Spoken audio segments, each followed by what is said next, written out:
दोस्तों, स्वागत है आपका टावर ऑफ स्टोरीज में। पहले तो मैं क्षमा चाहूंगा, एक लंबे टाइम से मैं इस चैनल पर वीडियो नहीं डाल पाया, लेकिन फाइनली आज मैं आपके लिए एक स्टोरी लेकर आया हूं जो कि असल घटना पर आधारित है। दोस्तों, स्टोरी सुनने से पहले मैं आपको एक बात कहना चाहता हूं। अगर आपके पास भी कोई हॉरर स्टोरी है जिसको आप लोगों तक पहुंचाना चाहते हैं तो डिस्क्रिप्शन में आपको मेल आईडी और व्हाट्सएप नंबर मिल जाएगा। वहां पर आप अपनी स्टोरीज भेज सकते हैं। तो बिना समय गवाए कहानी शुरू करते हैं।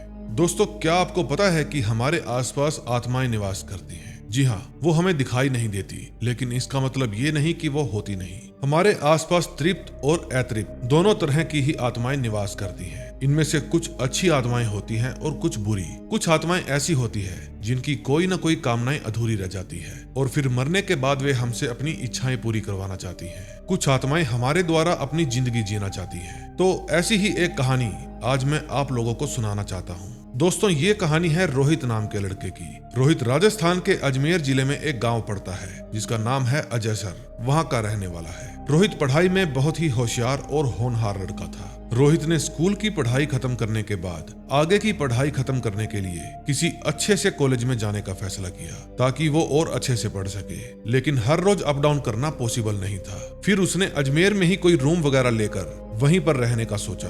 रोहित अपने माँ बाप का एक लौता बेटा था। उसके माँ बाप उसे खुद से दूर नहीं भेजना चाहते थे, लेकिन रोहित के भविष्य के लिए उन्होंने रोहित को वहां पर रहने की इजाजत दे दी। रोहित वहां पर जाकर पढ़ाई करने के लिए बहुत ही उत्सुक था। रोहित और उसके माँ बाप बहुत ही धार्मिक प्रवृत्ति वाले थे। कुछ ही दिनों के बाद रोहित ने हॉस्टल में अपना एडमिशन ले लिया। रोहित जल्दी ही हर किसी के साथ घुल मिल जाता था क्योंकि वो स्वभाव का बहुत ही अच्छा लड़का था। हॉस्टल में रोहित को रूम नंबर 13 मिला।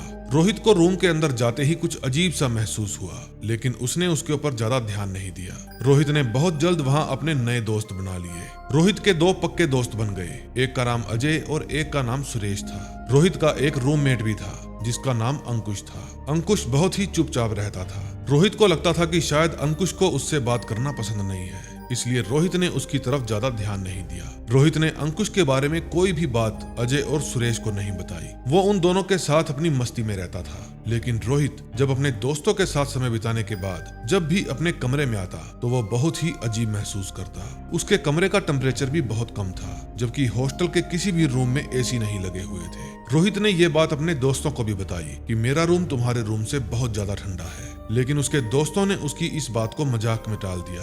फिर एक रात जब रोहित अपने कमरे में आया तो उसे कुछ अच्छा महसूस नहीं हुआ। उस रात उसको अंकुश के साथ कमरे में रहने से डर लग रहा था। रात में उसे ठीक से नींद भी नहीं आई। डर की वजह से रात को कई बार उसकी नींद भी खुल जाती थी। अब वो सारी रात डर की वजह से सोता नहीं था। उसे लगता था जैसे अंकुश उसके ऊपर कुछ फुसफुसा रहा है। अब उसे अंकुश से डर लगने लगा था। रोहित को अपने सपनों में भी अंकुश ही दिखाई देने लगा था। अब रोहित को लगने लगा था जैसे कोई उसे अपने वश में कर रहा है, और ऐसा होता भी है। धीरे धीरे रोहित किसी और के वश में हो जाता है। अब रोहित होश में नहीं रहता था। वो खुद के कंट्रोल में भी नहीं था और खुद को काफी कमजोर महसूस करने लगा था। रोहित ने अब धीरे धीरे अपनी पूजा पाठ करनी भी छोड़ दी थी। एक समय में जहाँ वो प्योर वेजिटेरियन हुआ करता था, वहीं अब वो मांस खाने लगता है। ये सब देखकर उसके दोस्तों को काफी अजीब लगता है, क्योंकि उन्हें अच्छे से पता था कि रोहित शुद्ध शाकाहारी है। वो तो मांस को छूता तक नहीं था, लेकिन अब वो मांस को ऐसे खाता है जैसे कि जन्मों जन्मों से भूखा हो। उसके दोस्तों ने रोहित को मांस खाने और शराब पीने से रोकना चाहा,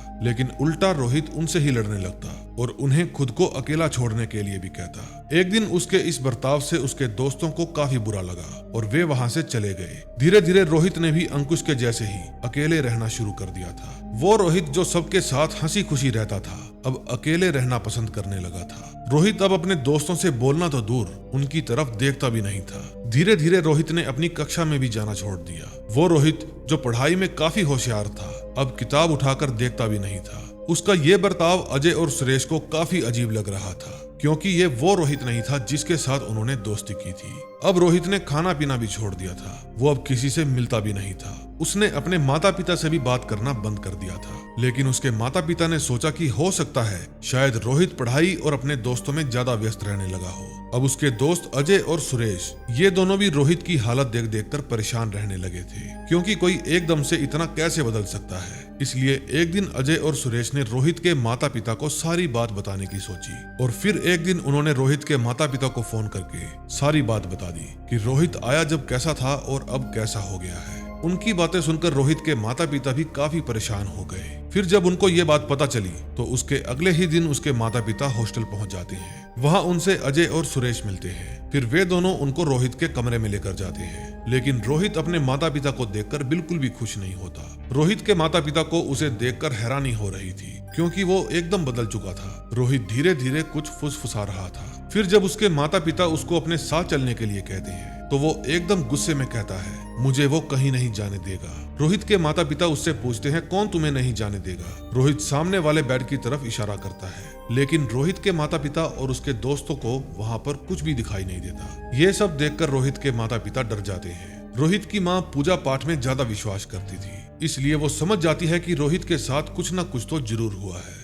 फिर रोहित के माता पिता उसे किसी साधु बाबा के पास ले जाने लगते हैं, लेकिन अचानक से एक जोर का धक्का लगता है और रोहित के माता पिता उस कमरे से बाहर जाकर गिरते हैं। उसके दोस्तों को भी जोर का धक्का लगता है और कमरे का गेट अपने आप जोर से बंद हो जाता है। तभी फौरन रोहित के माता पिता उस साधु बाबा के पास जाते हैं और उनके आगे हाथ पैर जोड़कर उनको अपने साथ चलने के लिए कहते हैं। फिर जब बाबा हॉस्टल में आते हैं तो हॉस्टल का डीन उनको हॉस्टल के अंदर अलाउड ही नहीं करता। फिर रोहित के माता पिता डीन के आगे हाथ पैर जोड़कर उनसे इजाजत मांगते हैं। उनके बेटे रोहित की बुरी हालत देखते हुए डीन बाबा को अंदर जाने की इजाजत दे देता है। फिर साधु बाबा रोहित के रूम के आसपास के सभी रूम्स खाली करवाने को कहते हैं। रोहित के कमरे का गेट खुलता ही नहीं है, इसलिए साधु बाबा किसी पवित्र जल की मदद से उस कमरे का गेट खोल लेते हैं। रोहित रूम के अंदर अंकुश के बेड पर बैठा हुआ था और जोर जोर से चिल्ला रहा था कि चले जाओ यहाँ से।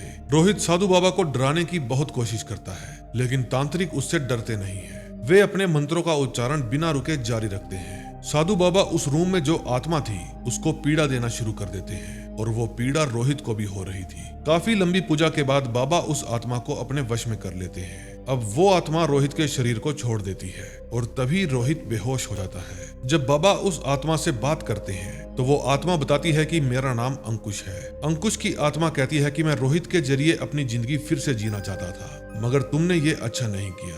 अंकुश की आत्मा बाबा के ऊपर भी हमला कर देती है, लेकिन तांत्रिक बाबा अपनी अटूट भक्ति और शक्ति की वजह से अंकुश की आत्मा को भी मुक्ति दिला देते हैं, ताकि किसी और को भी रोहित के जैसे सहना ना पड़े और ना ही ये आत्मा किसी और को नुकसान पहुंचा पाए। फिर जब बाद में रोहित की आंख खुलती है तब रोहित अपने माता पिता को बताता है कि उसके रूम में एक और लड़का भी रहा करता था और उसका नाम अंकुश था। फिर वो अंकुश के बारे में पूछता है कि वो कहाँ है। फिर उसके माता पिता उसको सारी बात बताते हैं और बताते हैं कि अंकुश कभी था ही नहीं, वो तो एक आत्मा थी जो सिर्फ तुम्हें ही दिखती थी, लेकिन अब वो आत्मा किसी को भी परेशान नहीं करेगी। अब जैसे जैसे समय बीतता है रोहित धीरे धीरे सही होने लगता है और फिर से पहले के जैसे अपनी जिंदगी जीने लगता है। उसके माता पिता उसको वहां पर छोड़ना नहीं चाहते थे, लेकिन फिर से वही बात, अपने बच्चे के भविष्य के लिए उनको अपने बच्चे को वहां पर छोड़ना ही पड़ता है। तो दोस्तों बस यही थी हमारी आज की स्टोरी। अगर आपको स्टोरी पसंद आई हो तो वीडियो को लाइक और चैनल को सब्सक्राइब कर दें। दोस्तों अगर आपके पास भी कोई ऐसी स्टोरी है जिसको आप लोगों तक पहुंचाना चाहते हैं तो डिस्क्रिप्शन में आपको ईमेल आईडी और व्हाट्सएप नंबर मिल जाएगा। आप किसी पर भी अपनी स्टोरी भेज सकते हैं, लेकिन आपसे रिक्वेस्ट है कि किसी और चैनल की स्टोरी उठाकर मत भेजिएगा। तो मिलते हैं नए दिन नई स्टोरी के साथ। Till then bye bye.